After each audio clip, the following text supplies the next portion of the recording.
반갑습니다. XT 드론입니다. 지난번 제가 패럿 아나피의 언박싱과 제품 기능에 대한 설명들은 드렸던 적이 있죠. 그동안 프리플라이트 6라고 하는 소프트웨어가 아직 출시가 안 됐었기 때문에 소프트웨어 구성 요소에 대한 설명은 드리지 못했는데 드디어 이제 정식으로 다운받을 수 있게 됐습니다. 그래서 소프트웨어를 기존의 프리플라이트 프로와 비교해서 6는 어떤 점들이 달라졌는지 오늘 알아보는 시간을 잠깐 갖도록 하겠습니다. 그럼 소프트웨어에 대한 소개를 한번 보여드리도록 하겠습니다. 자, 그러면 소프트웨어에 대해서 한번 알아보도록 하겠습니다.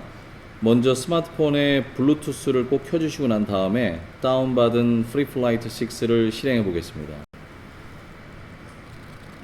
자, 메인 화면이 예전과 비교해서 굉장히 깔끔해진 거를 볼 수가 있어요. 이 폰트 자체도 그렇고 배열을 보기 쉽게 표현을 해놨습니다. 좌측 상단에 커넥티드라고 되어 있는 기체하고 연결이 다 됐다는 부분하고 우측에 보면 기체와 리모트 컨트롤러의 배터리 상태, 그리고 내부에 지금 장착되어 있는 마이크로 SD의 용량을 확인할 수 있고, 중간에 갤러리는 아나피가 촬영한 영상과 사진을 볼 수 있는 항목이고, 인앱 샵이라고 되어 있는 것은 인앱 구매, 즉 기능 중에 한 두 가지가 잠겨 있죠. 플랜 기능하고 팔로우미하고, 이 기능을 추가적으로 구매해서 락을 해제하시면 사용할 수 있다는 겁니다. 우측 하단에 플라이라고 불이 들어와 있어요. 이거를 클릭을 해볼게요. 그러면 화면을 볼 수 있는데 정말 실시간으로 전송되는 화질이 예전보다 훨씬 낮았죠. HD급으로 아주 깨끗하게 들어오는 걸 볼 수가 있고, 뭐 전반적인 배열은 기존과 비슷한 것 같아요. 상단에 보면은 뭐 속도나 거리, 고도, 그리고 가운데 테이크오프라고 되어 있는 것은 자동 이착륙, 오토 테이크오프, 오토 랜딩, 그리고 우측에 리모트 컨트롤러와 뭐 GPS 상태, 기체의 배터리 상태들을 볼 수 있고, 맨 우측에는 전체적인 메뉴를 볼 수가 있고, 하단 배치가 좀 눈에 띄는데 가운데 버튼을 배제하고 좌우측으로 나눠져 있다는 것은 컨트롤러로 비행을 하는 과정에 있어서 양쪽 엄지손가락을 이용해서 메뉴를 빠르게 조정할 수 있다는 거죠. 자, 좌측부터 한번 볼게요. 좌측에 보면 필름이라고 되어 있는 부분에 보시면 거북이 모양의 필름과 토끼 모양의 스포츠 이렇게 되어 있는 것은 그림으로 보시다시피 조금 더 부드러운 비행을 할 것이냐, 아니면 조금 더 다이나믹한 비행을 할 것이냐를 선택하는 부분. 그리고 옆에 조종 모드 해서 매뉴얼 플라이트라고 되어 있는데 이것도 한 6가지 기능을 제공하죠. 내가 수동 비행을 할 것인지, 또는 카메라맨 모드, 스마트 드론이, 터치 앤 플라이, 팔로우 미, 플라이트 플랜. 근데 팔로우 미와 플라이트 플랜은 열쇠가 잠겨 있는 거 보니까 이 두 가지 모드가 인앱 구매를 통해서 구매해야만 락을 해제해서 기능을 사용할 수 있다.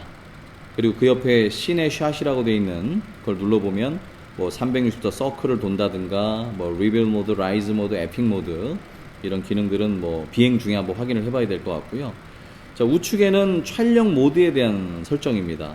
사진과 동영상을 전환한다든가, 비디오 모드에 보면 스탠다드, 그리고 시네마틱, 하이퍼랩스, 슬로우 모션, 하이 프레임 레이트로 5가지 기능을 또 제공하고 있고, 우측에는 이제 레졸루션, 해상도에 관련된 부분을 퀄리티, 영상 퀄리티를 4K로 촬영할 것인지 풀 HD로 촬영할 것인지, 그리고 프레임 레이트를 30프레임 또는 25, 24프레임으로 정할 수가 있다는 거죠. 그리고 뭐 노출값을 조정한다든가 스타일을 만든다든가 여러가지 기능들을 또 제공하고 있습니다. 가운데는 HDR이라 그래서 HDR 고감도 촬영이 또 가능하고 이렇게 끄실 수도 있고요. 우측 상단에 보면 톱니바퀴 모양의 설정을 한번 들어가 보겠습니다. 자, 인터페이스 컨트롤 모드 해서 조종기와 이 스마트폰으로 연결했을 때의 어떤 각 기능 키들이 어떻게 동작하는지를 보여주고 있죠. 다른 드론들처럼 뭐 모드 1, 모드 2 이렇게 설정하지 않고 디폴트, 뭐 스페셜, 또는 여기 뭐 인버스, 뭐 조그 셔틀을 뭐 반대로 한다든가 이런 기능들을 조정할 수가 있고, 기본적인 모드 2는 디폴트로 놓고 쓰시면 되겠습니다.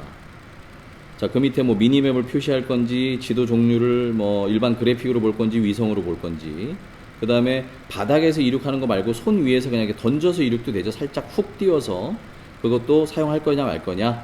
그리고 쇼 플래밍 그리드라고 해서 이걸 예로 하면 화면상에 이렇게 수평이나 수직에 그리드, 라인이 보이는 거죠. 그거를 통해서 우리가 수평이 잘 맞았는지, 아니면 찍고자 하는 피사체의 중앙점이 어딘지를 확인할 수가 있는 겁니다.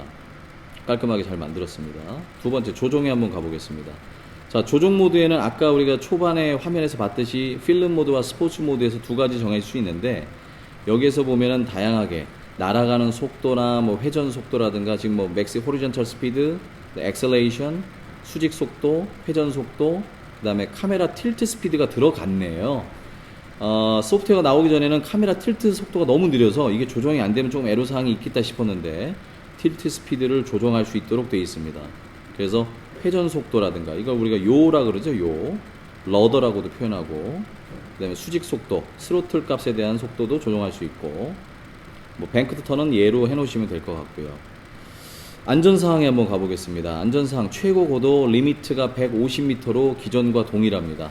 네, 조금 아쉬운 부분이긴 하지만 그래도 항공 고도가 대한민국 영공상의 150m니까 이거는 잘 세팅해 놓은 것 같고, 자, 디스턴스, 거리 부분은 최대 2km까지 설정할 수 있습니다. 물론 이것을 설정한 만큼 간다는 얘기지만 2km로 설정한다 그래서 2km까지 갈 수 있는 건 아니죠. 전파 상황에 따라서 2km로 설정할 수 있지만 1km를 갈 수도 있고 500m를 갈 수도 있는 거죠. 최대 거리를 말하는 거고, 밑에 Geo Barrier라고 되어 있는 부분은 밑에 써 있죠. 영문으로 써 있지만 그 최대 한계점에 도달하게 되면은 이제 더 이상 못 가게 할 것인지에 대한 거를 선택할 수 있는 란입니다.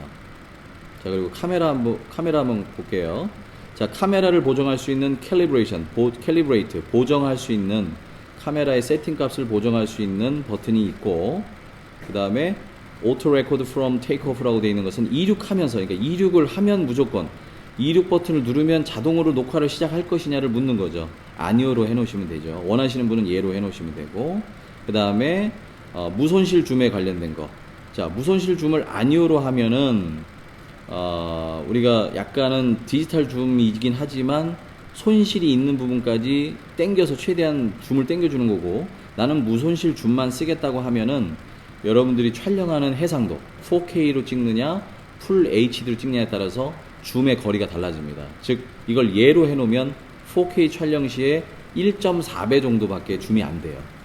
아니오로 해두시게 되면 4K지만 한 3배 정도까지 줌이 가능한데, 줌 성능도 나쁘지 않은 것 같아요.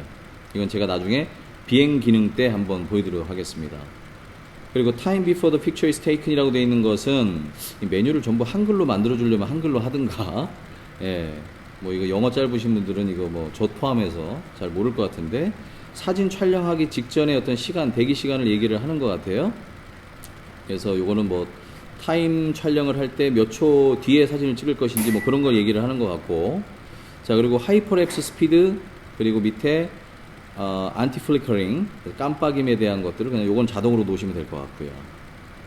그리고 마지막에 네트워크 가보면은 네트워크 이름을 바꿀 수 있죠.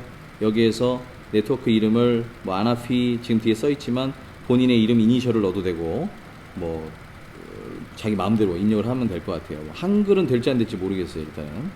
그리고 와이파이 레인지를 2.4기가 5기가대를 쓸 거냐 2.4기가 쓸 것인지, 이거를 모든을 놓게 되면은 상황에 따라서 자기가 듀얼 밴드 2.4기가 5기가 5.8기가를 전환해서 자동으로 쓸 건지를 선택을 하는 겁니다.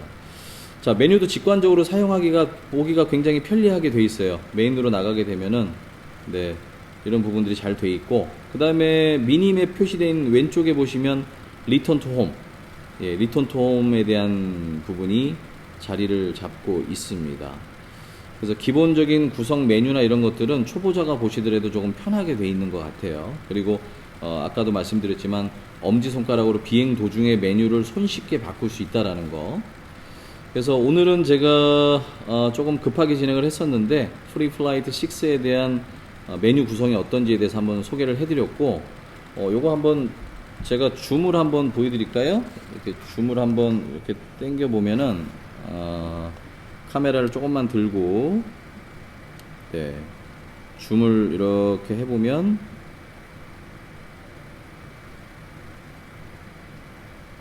네, 줌이 이 정도까지 되네요. 왼쪽에 표시가 되죠? 지금 이렇게 쭉 해서 300까지 되는 걸 알 수가 있네요. 네, 줌도 나쁘지 않고, 틸트 속도도 제가 지금 정해놓으니까 굉장히 빨라졌네요. 틸트 속도를 낮춰놓으면 내가 풀로 올려도 이렇게 천천히 이렇게 움직이죠? 근데 이 속도를 한번 높여 볼게요. 카메라 틸트를 높여 놓고 나서 미세 조정이 가능한지. 미세 조정이 되긴 되네요. 네네네. 안 될 것으로 생각이 됐었는데 틸트 속도를 올려놔도 내가 레바를 천천히 움직이면 이렇게 천천히 틸트가 가능해졌습니다. 이거는 정말 신경 잘 썼네요.